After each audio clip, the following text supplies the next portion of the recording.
Welcome back to the channel. Some years ago, almost 10 years ago, I hosted a podcast called SCIFI on Screen. The podcast lasted about 5+ years, and I gently closed it down in order to transition into a YouTube channel talking more about books and movies. But I reviewed films one at a time, sometimes compared originals to remakes, sometimes I did special shows.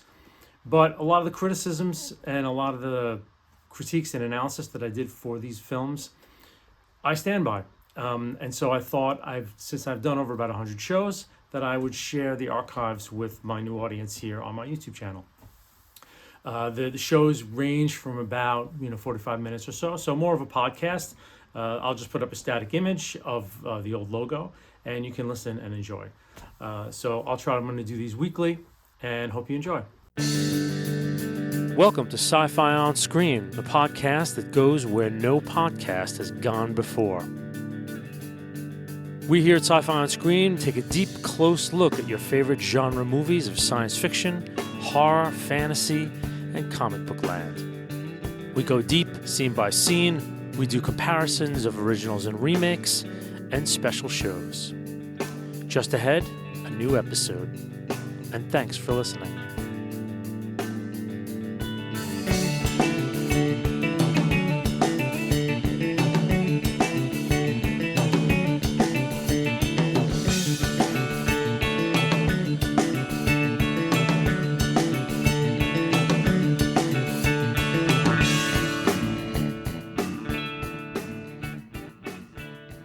Welcome to another episode of Sci-Fi on Screen. I'm your host, Jeff Palermo, and this is episode 12. I will be undertaking the daunting task of saying something interesting about 2001: A Space Odyssey. This is a daunting podcast. This movie towers head and shoulders above pretty much most cinema, besides most sci-fi cinema, as one of the greatest films ever made. There have been books written about it. Countless interviews have been given. Arthur Clarke, the co-writer of the script, wrote a book about the making of it. It's been picked over and celebrated virtually nonstop since its creation. So I'm going to approach it from a very personal point of view. My introduction to 2001 did not come by seeing the film. As they were making the film, and writing the screenplay together, Kubrick and Clarke. Clarke was also working on the novelization of the script as well. And Clarke, being a novelist, it's basically one of his better novels as well. And it diverges somewhat from the finished film in several ways. When I was a kid, I think it had to be, maybe 10, 11. I read 2001, the novel. It was an incredible experience, opening me up. This was read after Star Wars, obviously, when I was reading and looking at all kinds of sci-fi. The book blew me away. It blew me away in scope. And this was, probably 10 years after the movie had been released, and, videotape hadn't yet happened. And there was that odd time in life before VHS when you only saw movies at a theater or on television. Growing up, if I didn't see a sci-fi movie that came out first run, unless it was a TV running of it, you just didn't see it. And living in the suburbs, there were no second run houses you could go to, and it was very different. So the novel was what I had, and the novel blew my head off. And it was different from Star Wars. This was a whole different thing. There was a lot of philosophizing. There was a lot of thinking. There was a lot of science, frankly, in the book. And something about the men in the ship and Hal, when I first read it as a child, really frightened me. It was kind of a terrifying thing to read, very chilling. When I came to the film with the knowledge of the book. If you read 2001, there are very little questions unanswered by the end of the book. It's a very different animal than the film. The film really stands on its own and can really be looked at in many different ways. But my experience of seeing the film is I knew kind of what the basic concepts of the story were. And there are a lot of things that were not seen or not really delved into in the film that I knew the underlying concepts underneath. And I think the first few times I saw it, I didn't like it very much. It was kind of boring. It was kind of slow. And I think I was fairly unlettered in, cinematic experience. I hadn't seen a lot of film. But as my appreciation of cinema has grown over the years and I've educated myself and, been educated by others. I've come to really, really love 2001. I think it definitely belongs in the place that it has inhabited for a long time. It's an amazing film. So I'm really excited to talk about it and share my thoughts. So I'm not going to go into too much background about this movie because there's the internet. So there you go. The only thing I'm going to say is that the script was written by Arthur C. Clarke.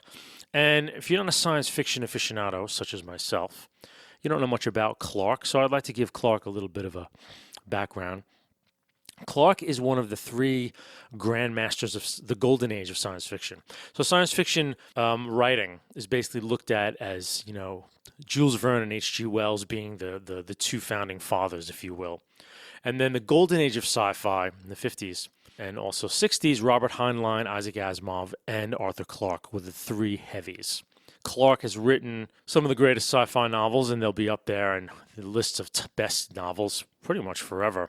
Childhood's End, he wrote, Rendezvous with Rama, Fountains of Paradise. The list goes on. And, his short stories were a mainstay in the pulps during the Golden Age as well. Clarke, sort of like Asimov, very much rooted his science fiction in science. Heinlein, I think, was took more liberties, and Asimov was just such a terrible writer and went a little further afield. But Clarke's stuff was very much, there was always some bit of science, real science, working in his novels. Not all of them, but most of them. As we go, it's something that Kubrick definitely brings to 2001, the film. I could see that this was a connection between the two men. Of bringing as much real science to bear as they extrapolated out, what this real science would become eventually. So let's start 2001. There's an odd structure in this film as well, and I've recently seen the 70 millimeter print, beautiful new prints now that they're out. Here in New York City, there's a lot of places, luckily, a lot of places to see second-run films and older films and new prints, and there are always revivals going on. The way this film is presented was the way a lot of epics, well, maybe not a lot of epics, but the way epics used to be presented back in the 50s and 60s, where I think Spartacus does the same thing, where you'd start off with sort of a classical music prelude, and there'd be nothing on the screen, and you just, it would be like, it would say prologue or entract or something, some odd name, and you would have, maybe a 4 or 5 minute just prelude of music. The lights are down, you're watching the film, and 2001 is very much in this mode. So the classical music prelude is composer György Ligeti. I believe it's pronounced Ligeti, although it seems like it's Ligeti, but I think it's Ligeti. He's a Hungarian composer. Strange little factoid is that Kubrick used his music for the film without actually asking him for it. And as he was the only contemporary composer, there would have been, had Ligeti wanted to, he could have sued Kubrick for rights, which I don't know. I don't think it was ever done. I think the idea is Ligeti said that he would have given his assent, of course, and he was flattered, but it would have been nice if Stanley had asked. So there's a little bit. So we open the film with this film sequence where, it's a blank screen, and it's a piece entitled Atmospheres by Ligeti.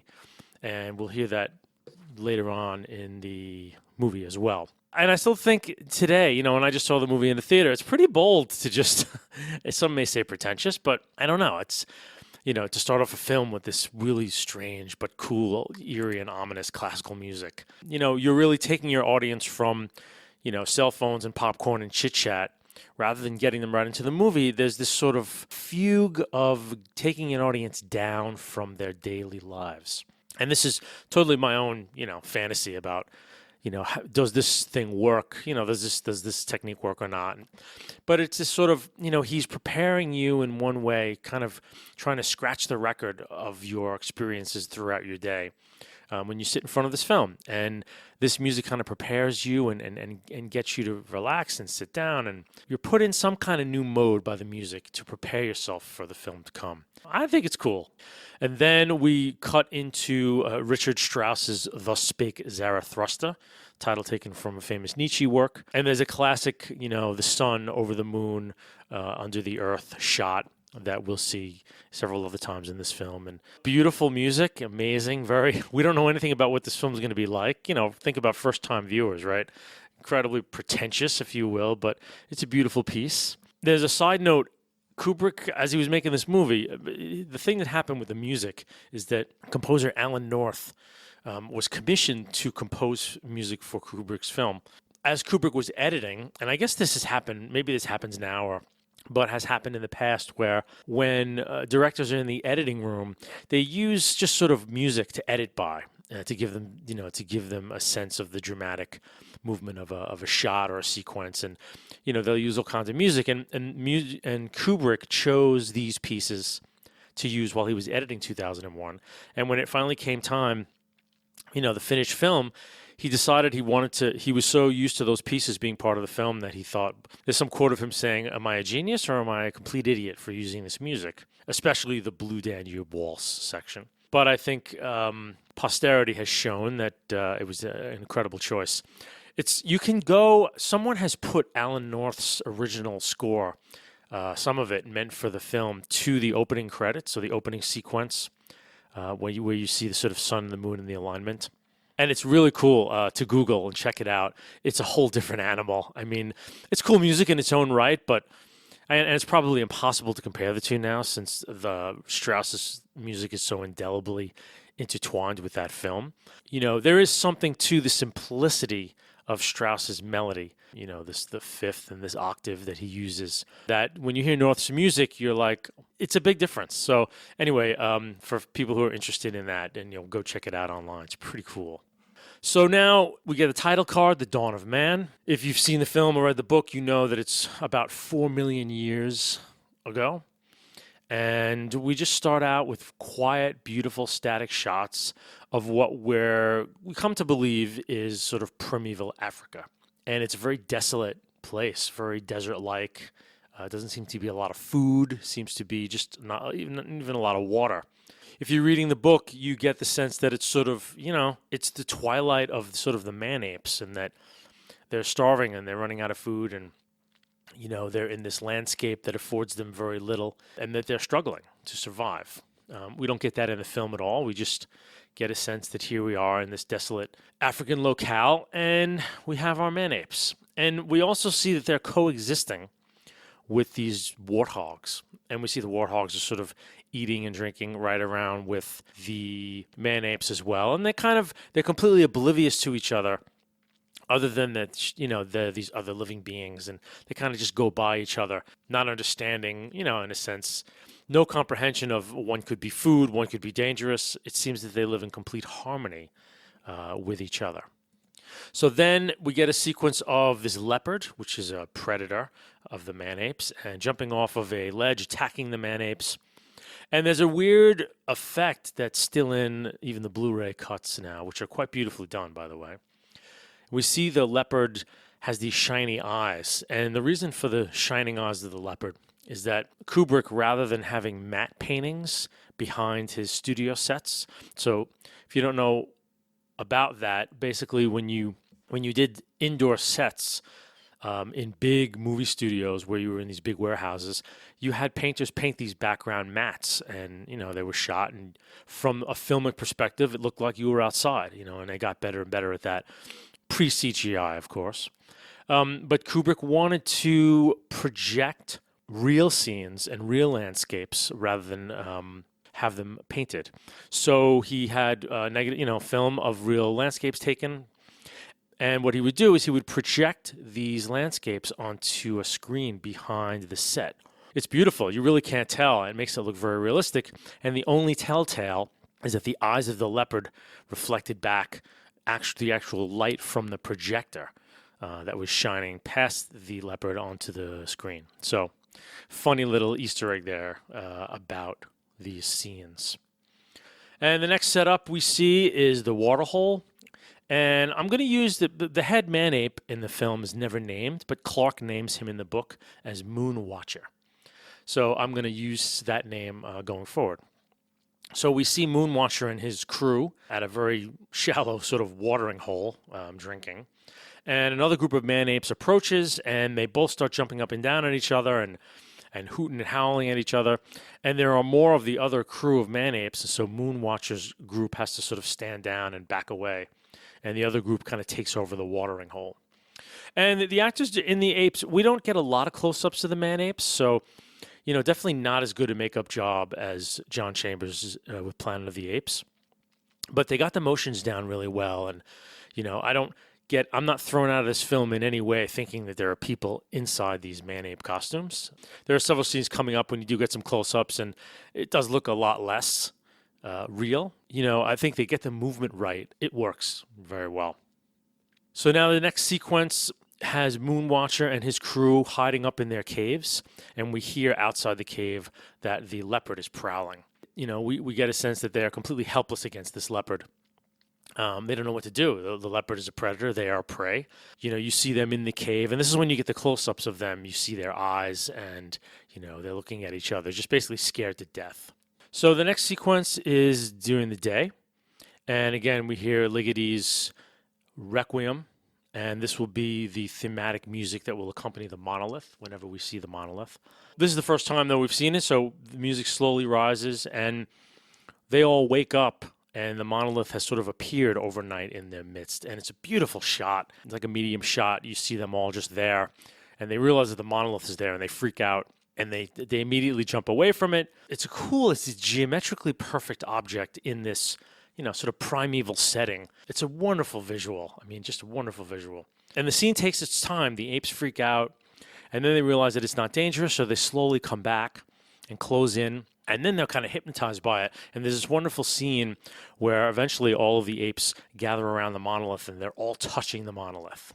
And then there's this great low-angle shot directly from the base of the monolith. And you see directly overhead is the sun. And just opposite the sun is this crescent moon. And we will get that shot again later on in the film.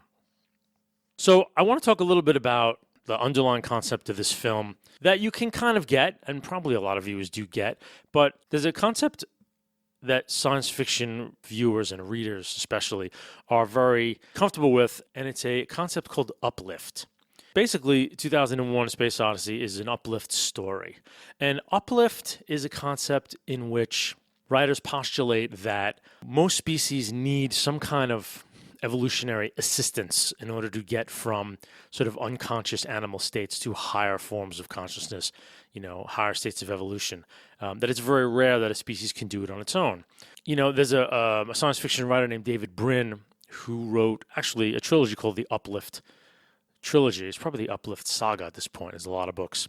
And, there are uplifted dolphins, uplifted gorillas, and the notion of uplift is that an incredibly advanced intelligence sort of intercedes during the evolution of certain species that it thinks have the potential to, gain sentience. And it interacts, either passively or directly. The film Prometheus, in the beginning of that film, you have an uplift sequence where these engineers, they disintegrate their own bodies so that their DNA will meld with the DNA of the planet and aid in its organisms becoming sentient life forms. Sort of the beginning of that. And I think this is the first uplift, maybe the only uplift, as I'm thinking of it right now, a cinematic treatment. And it will come into play later on in the film, actually, because there are two uplift sequences that happen. And so we are in the presence of the first one. So now we see Moonwatcher. The music has stopped. The monolith is gone. And Moonwatcher kind of wanders into the midst of this skeleton that's laying on the ground. It looks like the skeleton of sort of the warthog creatures that they coexist with. It's really amazing because he's sitting there and he picks up a large bone, and then he cocks his head for a second as if he's thinking about something. And then we have a quick cut to the low angle shot at the bottom of the monolith that we got earlier. And what's happening here is the monolith has uplifted these apes and has uplifted them now with new knowledge, new ways of thinking about their world. And it is done in quite deliberately. But it's beautifully cinematically done. Kubrick really, it's wonderfully but the way the man-ape cocks its head and then that little flash, it's beautiful, it's perfect. So then we hear the swell of the beginnings of Strauss's Thus Spake Zarathustra, not easy to say that quickly. Moonwatcher starts kind of smashing the bones, smashes them small, and then he starts to really hit them. In that moment, he's learning and sort of evolving, as we're watching. One of his bigger hits comes down upon the sort of the skull of the dead warthog, and then we jump cut to a live warthog sort of collapsing, and we get a sense that these man-apes no longer need to go hungry, that there was food all around them everywhere, and they just had not evolved or were not uplifted to the point where they could understand that these warthogs, which they were starving amidst, their food was right there. It's a really cool way to think of, done in the film, where their thinking has been altered on an incredibly different level, where they're just like fish who discover they're swimming in water. So then we see the man-apes are eating the flesh of the warthogs. Their food problems basically have been solved. We see a small man-ape, like a baby man-ape, and we get a sense that this new knowledge will now be passed down to further generations, thus beginning the ascent into, what will be Homo sapiens.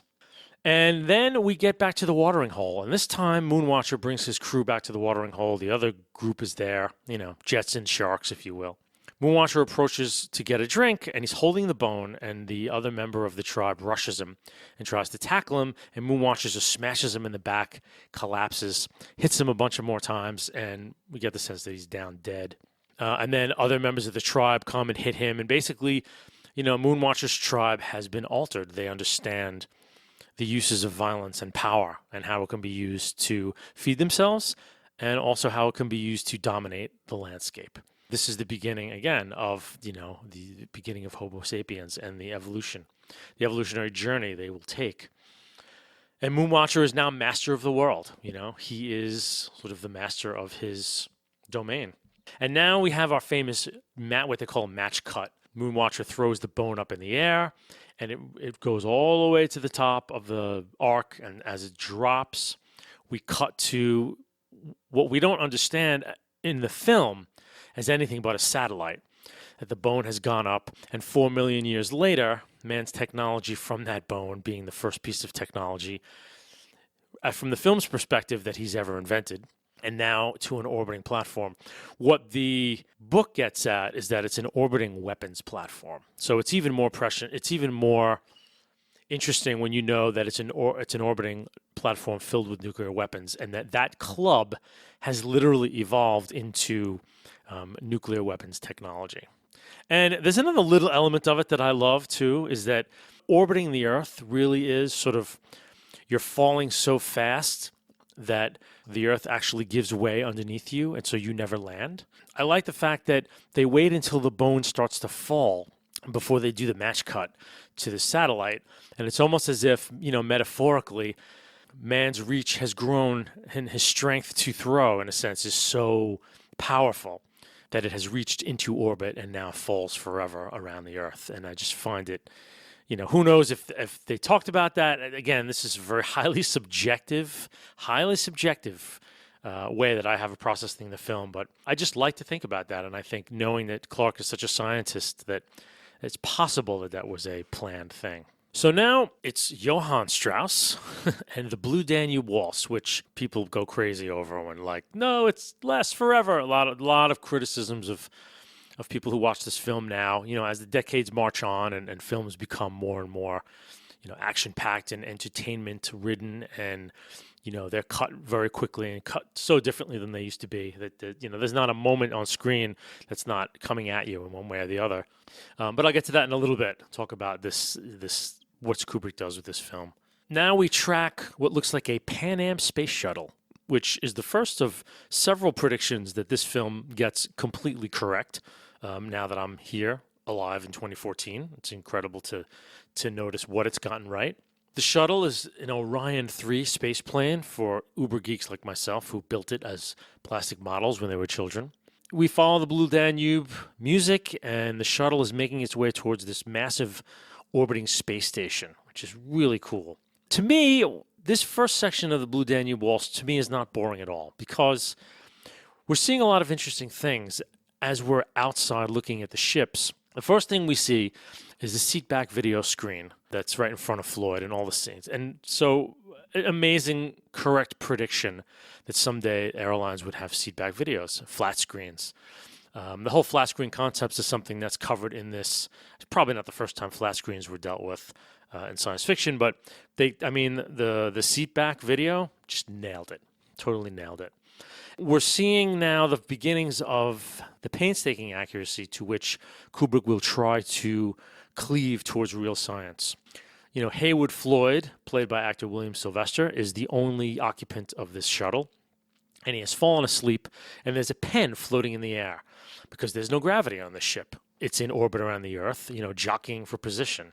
Then we see the flight attendant enter, and she has this goofy-looking hat on, but of course the hat is meant to contain her hair, which would be splayed out and get in the way of everything that she was doing. And she's also walking along the corridor using Velcro shoes as to not float off into space. All practical matters to deal with the fact that we have no gravity. We have to process the fact that this gentleman is on this shuttle all by himself. That in itself is telling me that this is a pretty important guy, and or something pretty important has happened. And we're also seeing shots of the Earth underneath the ship and underneath the space station, which are really beautiful. And the latest 70 millimeter print that I just saw, boy, does this stuff pop when you see a really good print. And the Blu-ray as well. If you can watch the Blu-ray on a really good TV, it's really worth checking out. And then you get the initial shots of the docking bay of the space station, and George Lucas, he stole well. This is the Death Star. When you see the docking bay and the little inset shots of real people working in sort of glassed-in little cubbies as the large docking bay is seen, it's right out of Star Wars. George basically was like, this is the best thing that's ever been filmed. Let's steal from it. And he does, and rightly so. And now we're getting some more real physics in that the shuttle has to match the spin of the space station. And I just think it's a great detail. This whole first Strauss section, I think visually we're continually getting novelty here. We're continually seeing new things, and I'm not bored with it. So now we are on the station, and William Sylvester, playing Haywood Floyd, enters, and there's no one around. It's empty and very pristine and plastic. We see out the window the Earth spinning, and we're going to see this in a bunch of different places as we go through this station, constantly reminding us that they're on a space station that, from the camera's perspective, is not rotating, but it isn't very much so rotating. And so we get the Earth revolving in a couple of different shots. A security guy comes to meet Floyd. They do a little voice print ID, which, hasn't really happened yet, but has been in every sci-fi film ever made, voice print identification. And really great detail as they're walking down the station, the floor is curved. It would have been just easy to have them just, shoot a regular hallway and just say, well, the station was large enough you didn't really notice the curve, but they didn't. Everything is curved and you see it. You also see some very, very dated, groovy 60s furniture in these goofy chairs that they have out there. So a little bit of dating there. Floyd stops in to use a video phone booth again. I guess I would say 2001 was nowhere near the forefront of video phone technology, and that was something that was a trope. I think science fiction as a genre wanted video phone technology so bad. Now that we have it, we don't really use it. We find that we like texting better. So he calls his daughter right outside the phone booth. Again, we have a spinning Earth to remind us that, he's actually on a spinning space station and not in any static building. And his daughter pops up onto the screen, and she's played by none other than Vivian Kubrick, Stanley's daughter at the time.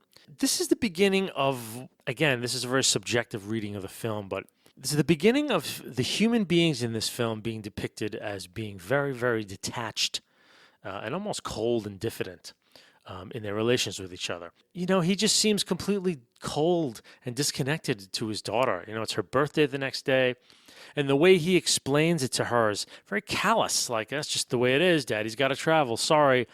There's no warmth. He gets her to tell him what she wants for her birthday. So he'll probably put the order in with a underling to pick up that present for his daughter. But again, I'll talk about this more as the movie goes on. It's this beginning of that the human race has been so corporatized, gutted in a sense that that they're kind of automatons themselves. Later, Floyd was walking through the station and he encounters some colleagues. And in 1968, we were in the middle of the Cold War, so they're all Russians. And, the prediction would be that we would be working with the Russians in space, which was kind of nice. And this might be me, just being me, but he's talking to a woman who's a colleague, and he's asking how her husband is. And he's like, well, I don't really see him very much. He's off doing some research somewhere, and we see very little of each other. And she doesn't seem bothered by it.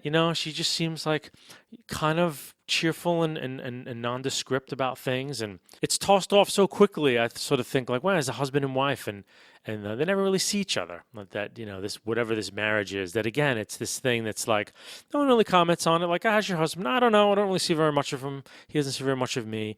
But la di da, that there is no emotion coming out of any of these people in any way.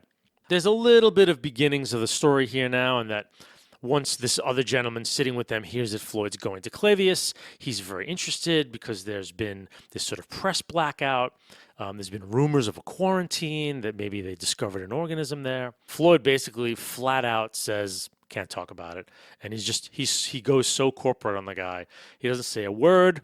The guy's saying, we have family up there. We'd like to get to word. And Floyd doesn't give a shit. He doesn't care about anyone's family or anybody. He's a corporate toady, bringing the corporate line through to the moon. He's just parroting his bit. So now we're in the second Strauss part, where the Ares 1B space vehicle, for those of you who built that model. I didn't build that when I was a kid, but I'm geeky enough to know that that's what it's called.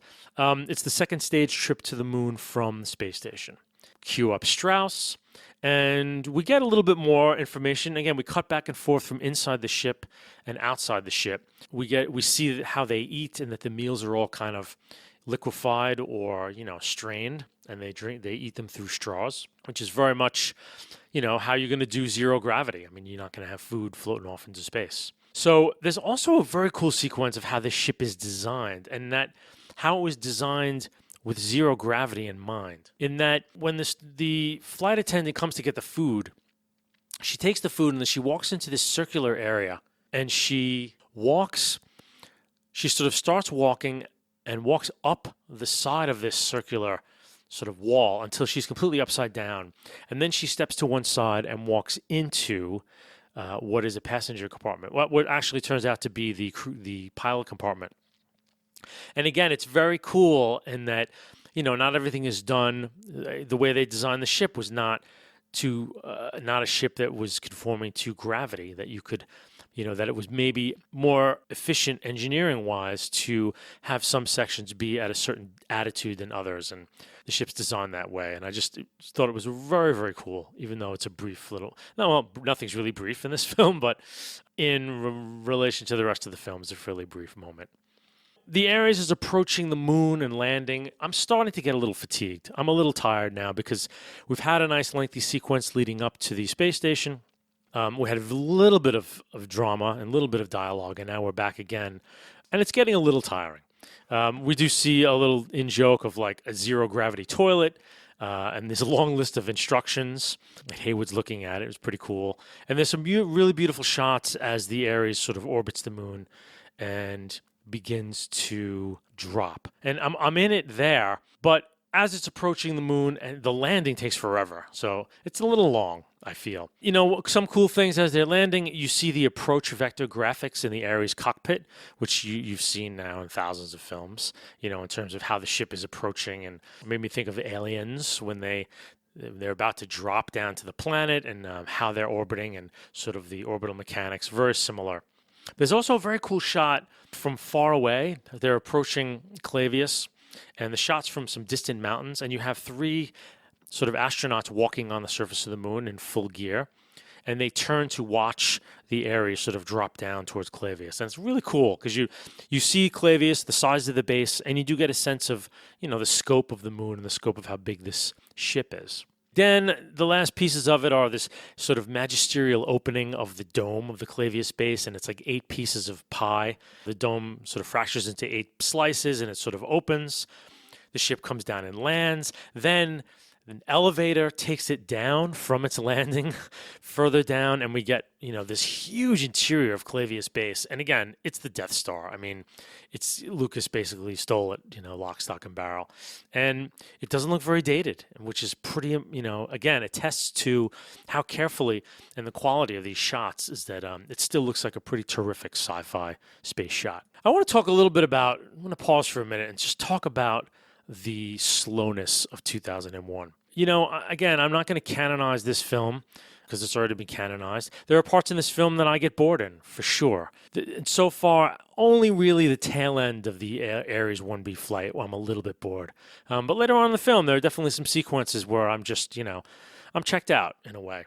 But here's the thing. One of the interesting things that comes from a film being slow is that your receptivity to what's going on in the film increases. When you're sitting there in the beginning of 2001 and you're showing these static shots, you have to do a little work. You're not being razzle-dazzled. You have to kind of come out a little bit more and maybe bring more of yourself towards the film. And I think there are certain points in slow films when things aren't happening fast enough where you do kind of gear up and your receptivity to what's happening on the screen is at such a pitch that, a filmmaker has brought you there. And now, in a sense, if you remain there, he has to do less to impact you. He doesn't have to really, he can choose his tools and his weapons, as it were. He doesn't have to totally overwhelm you every second. He has you now. You've brought yourself to the movie by simply being there and allowing this film to unfold at a slow pace. Your receptivity to it, I think, is a lot greater.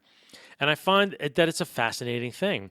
And it's something that's very rarely done nowadays. Film now is cut in such a way, and what's on screen is designed, and screenplays as well. Even television going from sort of, I think, 3 to 6, they call it 6-act TV now. And so you have to have more stuff in your story in order to constantly have these little commercial cliffhangers. And with so much comes at us, that frankly, I grew up in an era where this hadn't really taken hold yet. We were just getting Star Wars and Jaws and Blade Runner and Alien and so on and so forth. Nowadays, I think of people reared on, again, back to McLuhan, people reared on like hot media that's coming at you every second. To sit and luxuriate in a film like 2001, and part of me thinks that a really interested viewer might really find it fascinating and almost really comfortable. That they could experience a film in this slow, luxurious way. But I also imagine that there's a lot of people out there who can't watch this movie, that it's just too boring.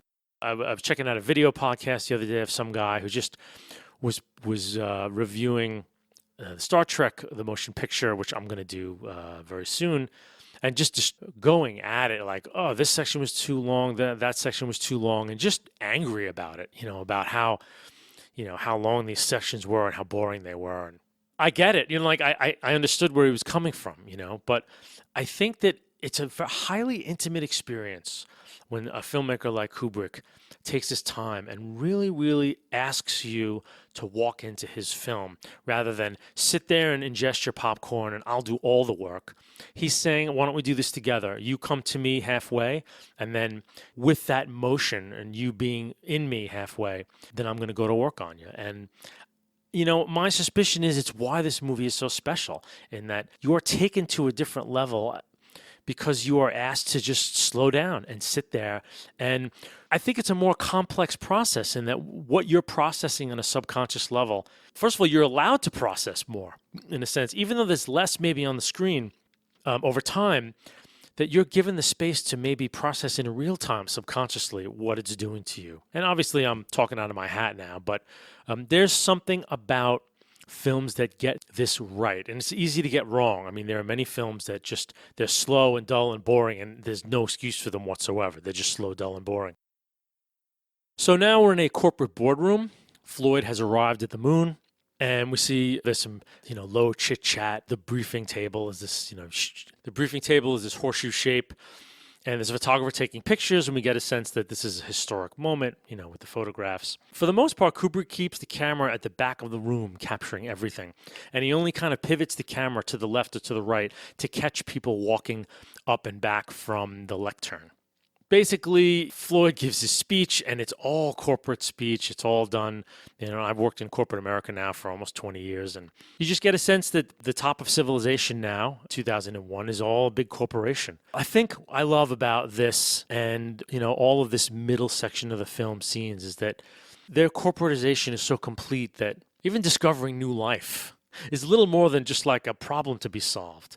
And it's kind of lost on these bureaucrats with no imagination, dulled, hollowed out, anesthetized to life by having all these futuristic gadgets and gizmos to, take away the realities of what life is. And you get a sense from Floyd's speech that like the people there are really pissed off, that they're stuck there, they're not allowed to contact their loved ones. There's this cover story that there's a plague there, and they're legitimately a little pissed at like, I have loved ones on Earth who think I might be, in danger here, and I can't contact them. And Floyd starts out like sympathizing, and then he completely flips around and he's like, I totally get it. I personally feel your pain, but actually, utmost complete secrecy must be maintained. He basically tells them this. Then he asks for like, are there any questions before the briefing? Someone asks him, how long did this cover story need to be held? And Floyd gives him like a bullshit answer. Well, as long as he's like, I don't know, Bill, as long as it has to, I guess.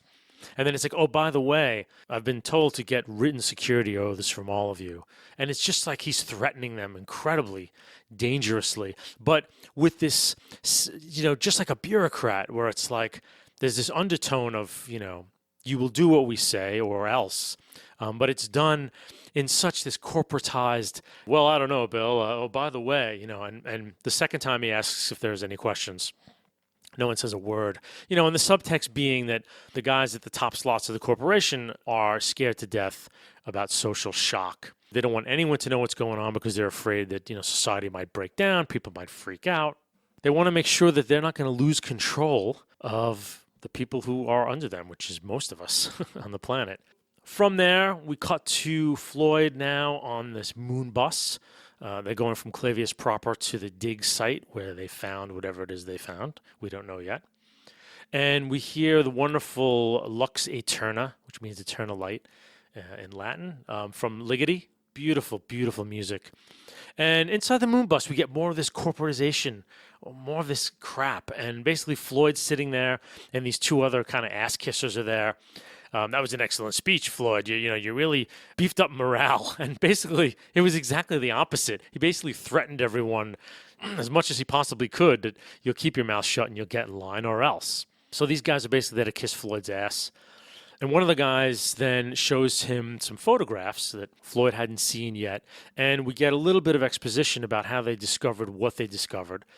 And you get more of this in the book as well. When they were doing the first sort of low-level magnetic scans of the moon, there was this huge convergence of magnetic energy in this one area. And they thought that they had discovered maybe like a buried meteorite or a high concentration of metal. So they dug down and they found the black monolith. And it's the 4-million-year-old black monolith that was the same one that interacted with the man-apes in the beginning.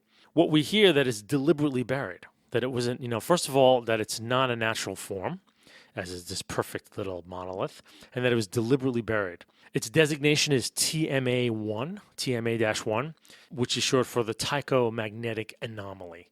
And yet, we're still in this, like, unimaginative, the one guy's like, how about some sandwiches? And so they're rooting around for, like, ham and cheese and turkey, and they go, how about some coffee? And Haywood sort of takes it in, but he's sort of like, yeah, you guys have really come up with something, haven't you?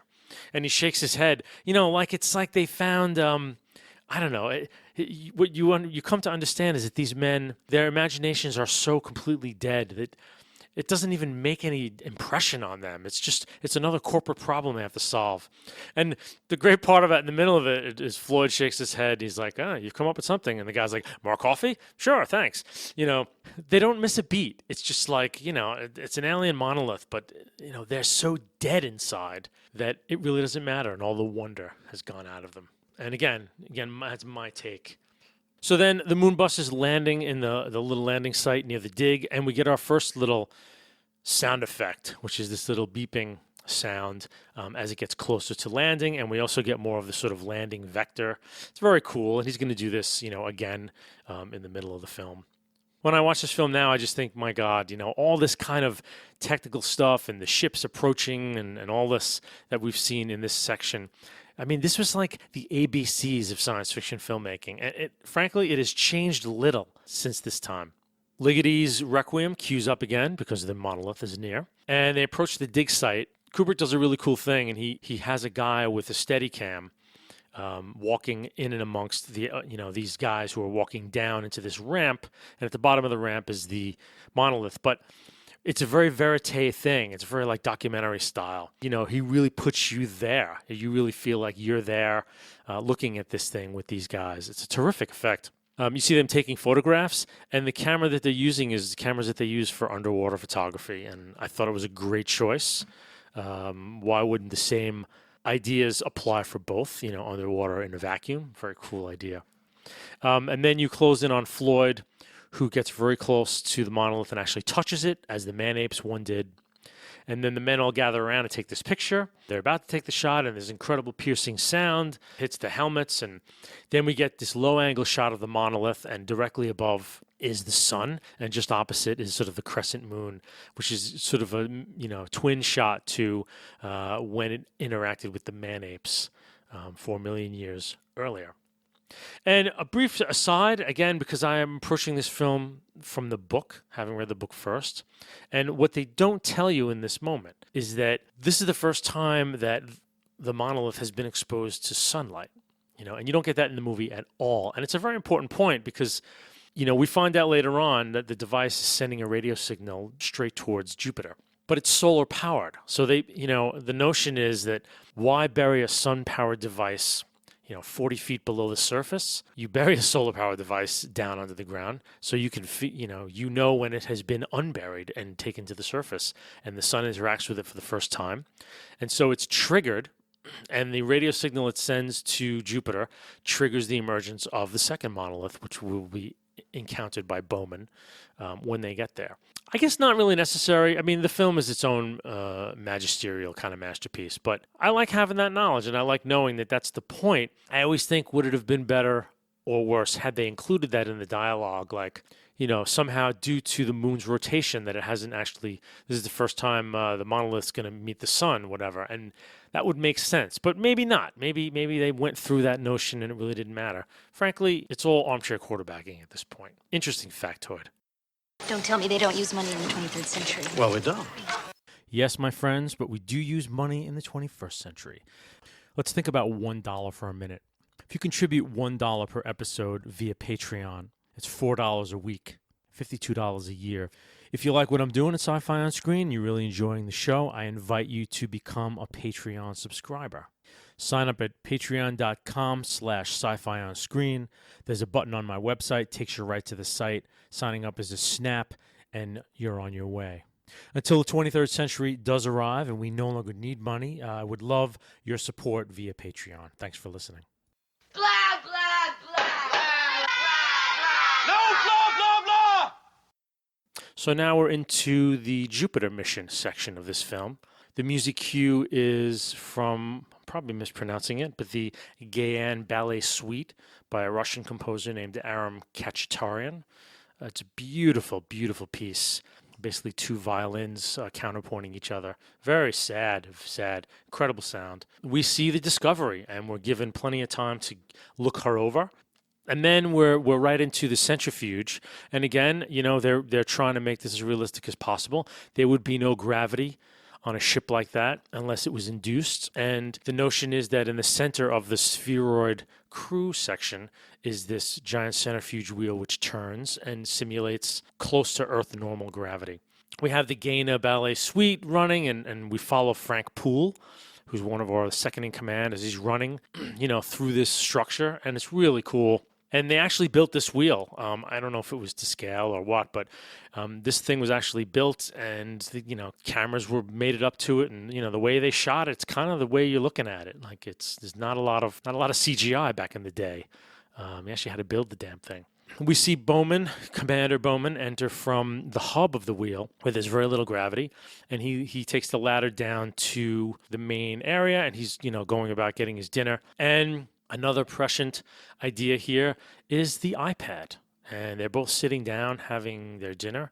Well, Bowman would be breakfast, or whoever's coming on duty is eating breakfast while the other's eating dinner, so their shifts overlap just a little bit. And they're looking at their iPads. I mean, they filmed this in 1967, and it's an iPad. I don't know how else you can describe it. So a brilliant, look ahead for them.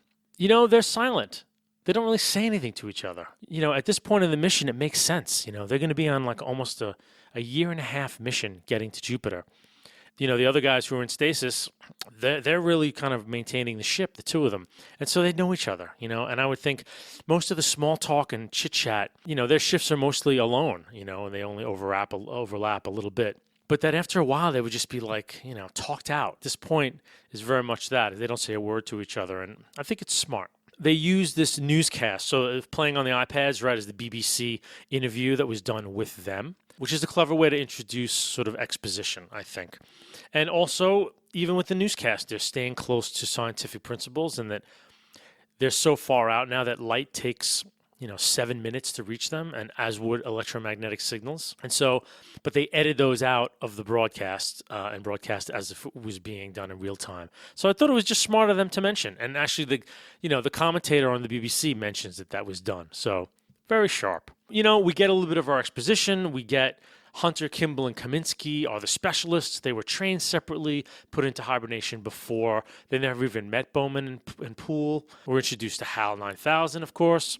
There's a little scuttlebutt about, HAL being, if you take IBM and the next letters before H before I, A before B, L before M. Clark, who named HAL, denies it completely. And it's supposed to stand for heuristically programmed algorithm.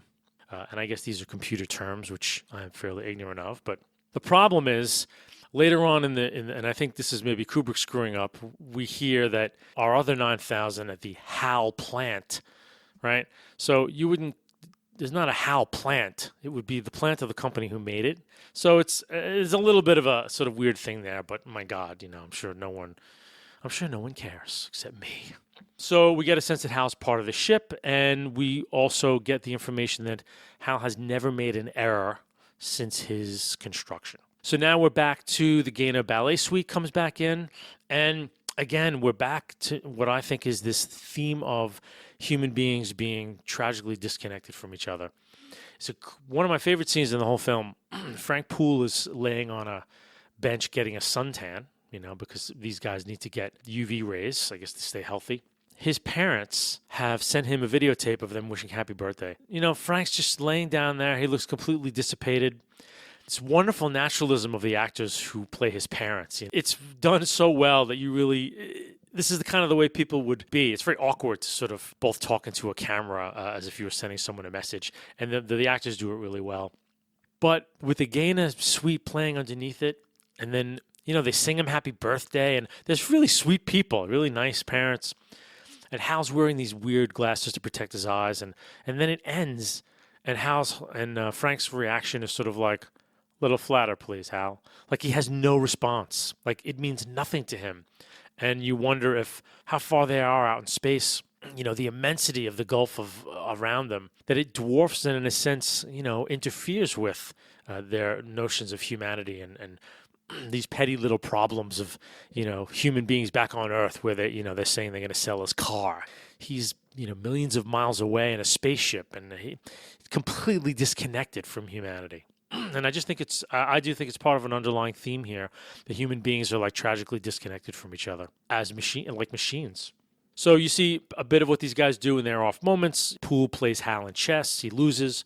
Bowman sketches. Then you get the beginning of Hal's psychosis as he starts to ask Bowman, don't you think it's kind of strange that there was this mystery on the moon and that, the three guys in hibernation were not, you didn't meet them.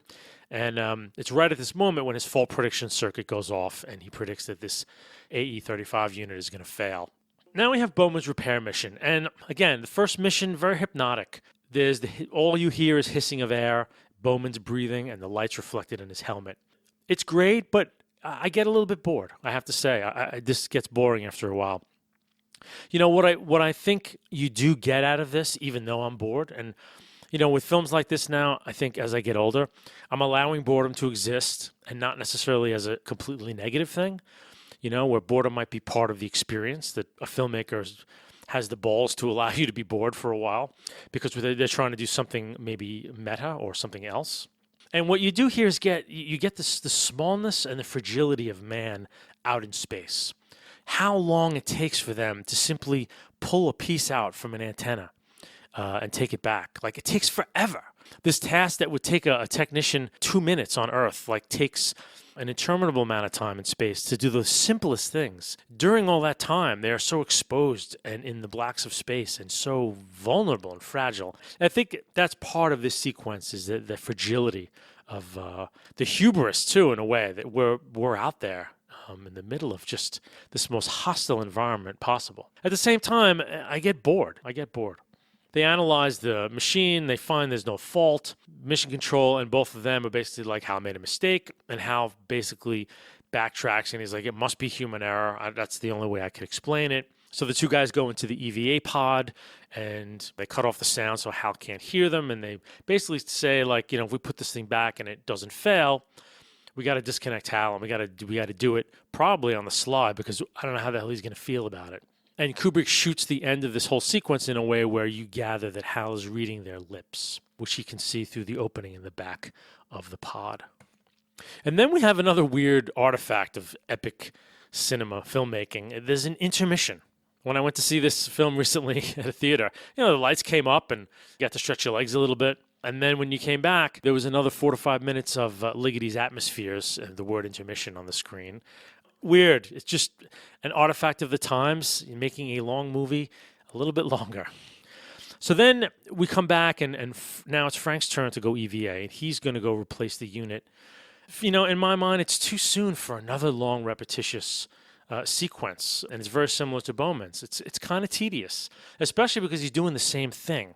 However, it gets to the point a little faster, and we see that the pod turns without Poole being in it, and there's a cool sequence where you don't know exactly what happened, but Poole's off floating in space, and the pod as well. To me, what's chilling about this is Poole is struggling to plug his oxygen line back into his suit, and that's what's come undone. Somehow, in impacting with the pod, his oxygen line got untethered, and he's trying to plug it in. There's no sound, because it's in space, and Kubrick's trying to keep things a little real.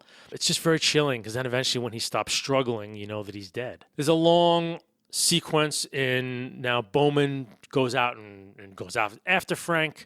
It's a very human and irrational act. I mean, what is he going to do with his body? Who cares, He forgets his space helmet.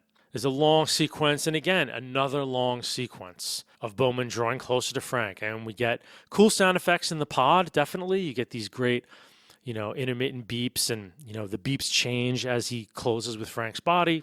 Again, it's like another lengthy sequence just after the one we just had, and just after Bowman's. And frankly, it gets a little bit boring. However, now we're back into things that are not boring, and basically, Hal's blocking Bowman's reentry into Discovery. They have a brief conversation where Hal's like, I saw you guys talking, I could read your lips.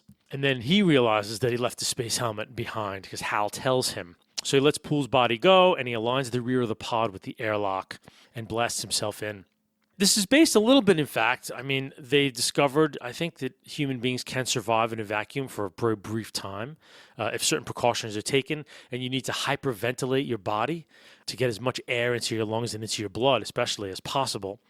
And closing your eyes extremely tightly prevents them from popping out, which, the immediate decrease in pressure from 14 pounds to 0, your eyes would basically fly out of your head. And we see Bowman doing this. We see him hyperventilate, and we see him shut his eyes really tightly. It's really good suspense, takes his time as he opens the airlock, and later on you only realize that, like, my God, he's doing all this, like halfway to Jupiter, man. Like, if he fails, it's pretty amazing when you think back about, the circumstances and what he did. So what's cool is he gets into the airlock and hits the emergency release that shuts it, but there's no sound because there's no air. So air is the conductor of sound. And when the air comes back on is only when you start to hear sound in the airlock. And I just think it's, a great detail as the air comes back in, you hear it. So now basically Bowman finds a helmet in the airlock, and he's now out to lobotomize Hal. And at this point, the camera follows Bowman mostly at a very low angle. It's amazing. It's like sort of the ascension of Bowman. And you see him a lot sort of going from a ladder to another area. And very cool, very well shot. And the brain center is really neat looking. It's all these little blocks of memory. The whole time Hal's trying to talk him out of it and trying to calm him down. There's this great moment as some of the memory circuits are out where Hal sings a song he was taught when he was first being put together. Of course, Bowman, encourages him to sing it. And it's just a bizarre, uncanny moment where he's singing this song called Daisy, which I don't know, I've never heard of. And his voice is slowing down and getting lower and deeper. And it's just creepy as all hell. It's just really clever notion. Once Hal's sort of higher brain functions are stripped out, the lock on the briefing video is released. And so all of a sudden you see this little video pop into place, and it's Floyd. What we come to understand, too, is that even the 3 guys in hibernation weren't told the full ramifications of the mission. And the briefing was for them and for Bowman and Poole. So we basically get the connection between the monolith on the moon and that it shot a radio signal to Jupiter. But, we trail out with the line that from Floyd saying its origin and purpose is still a total mystery. And we cut from that. So now the Ligety is queued up, and we know we're in monolith time again, and we're in Jupiter space. And this was really, I kind of rediscovered this whole sequence when I recently saw it on the big screen. Some beautiful shots of the Jupiter and the moons of Jupiter, and the juxtaposition of the Discovery and the monolith and how small the Discovery is. It's beautiful, beautiful sequence as it closes in on Jupiter. And we see Bowman take the last pod basically down towards what in the book is TMA2. So then the camera sort of pans up and we see these streaks of light coming past us, and we know on the film we don't know anything actually, but from the book basically Bowman passes through what's called the Stargate, which is that monolith functioning as a Stargate. He goes right through it. And now we're in the head trip portion of 2001. And we get these weird streaks of light, and I don't know, but this section is, sometimes I watch the film and this is where I go to the bathroom and it's just, to me, completely boring. At other times I'm entranced. I think you can take it or leave it. I think, again, it's another long section coming after several other long sections. It really pushes, it's really kind of a make or break, I think, for the viewer and the movie. And I think if you're out of it by now, you're out of the movie. And I get it in a sense, I think Ligaty's music keeps me in it. The visuals are great, and I think some of the visuals can still stand today. Some of them are a little dated, but they're shot very well, and they're very interesting, and some of them are interesting anyway. Sitting in the movie theater watching a beautiful 70mm print, I really was able to let go and just kind of have this thing wash over me. In that setting, when I can't jump up and get something out of my fridge, I think it's easier to kind of give myself up to the film. I think there's a big difference in seeing a film in a theater. I think that's where films belong. I think an optimal viewing experience is done in a theater. I think you can get a lot out of a film watching it at home, definitely. But there's a certain level of film that I think you can only really appreciate when you're stuck in the middle of a row full of people and you can't go anywhere, basically. Some of the images still work, some of them don't. With the section, it is what it is. There's a jarring little cut when the pod arrives in sort of the 17th century drawing room. It's very weird and uncanny. Still to this day, gives me chills. Basically, in the trip through the Stargate, you started with Ligaty's Requiem, and you've merged into Ligaty's Atmospheres, which is the music that was playing at the very beginning and in the intermission as well. Part of this end of these pieces is just these weird, very sparse, not much music, and every once in a while odd voices floating in and out. And that's what you're getting when he's in this drawing room. And it just, it's a very uncanny sequence, and it's great. I mean, I do like it. I do like it a lot. And basically what we're getting is the progression of Bowman as he first arrives, and his face is all kind of puffed up, and it looks like he's been through the ringer, to an aged Bowman eating dinner, to an extreme old age Bowman in bed. The juxtaposition between those supposedly came from actor Keir Dullea when they were trying to figure out how to bridge Bowman's aging. And supposedly the actor playing Bowman was the one who came up with the idea. And it's great because first you're in the head of the astronaut and you hear the breathing, and he all of a sudden hears the sound of utensils on a dinner plate. And he peeks around the corner and it's the older Bowman. You're still looking at the old Bowman, but you're hearing the breathing. And then at some point, the older Bowman turns around as if he's heard something, and that's when the breathing vanishes. And then now you're in the full point of view of the older Bowman. As he's eating, at some point, he knocks over a glass, and as he reaches down to pick it up, you hear a different set of breathing, and he picks his head up, and that leads you to the incredibly aged Bowman who's breathing heavily in bed. And it's great. It's a great sequence. And, from what I know of the book, that basically, the aliens who were about to uplift Bowman have housed him there his whole life. And, this is how we're showing it. But I think the idea is that he's lived the rest of his entire life in these rooms and was given food and water and air, obviously, until he was near death. And then as he's near death, he raises his arm to point, and we widen out. We see the black monolith is there, and he is uplifted from his human shell into what we see as the Star Child. Humans have again been uplifted to another evolutionary strata. From Moonwatcher, now Bowman, to the Star Child. He's become almost godlike now. He's transcending matter, transcending his physical self. His consciousness is kind of part of space and time itself. And as to any new powers he may have as he looks at the Earth, as Moonwatcher did, what will Moonwatcher do with his new world? It's kind of like, what's Bowman going to do? And we can only speculate as the movie ends. So a brief postscript here. It's a bit of a franchise, the 2001, believe it or not. I think 2001 is its own thing, and the franchise is its own thing completely. There was a sequel film to 2001 entitled 2010, directed by Peter Hyams. Taken as its own animal, pretty good sci-fi film, I have to say. Pretty decent film. I might cover it at some point in the future. It's got some really good actors in it, and the plot is taken from Clarke's book sequel to 2001, 2010, Odyssey 2, which is a pretty terrific sci-fi novel. I mean, the amount of ideas and what Clarke does with the world is really fantastic. I highly recommend just that sequel. There are 2 more book sequels to follow, one called 2061, and then 3001, a final Odyssey in which Clarke wraps up everything in a most boring, predictable, and lame way humanly possible. So that's about it. I hope you enjoyed it. I think I had more to say about this film than I thought I was going to. You can find us at SCIFIonscreen.com.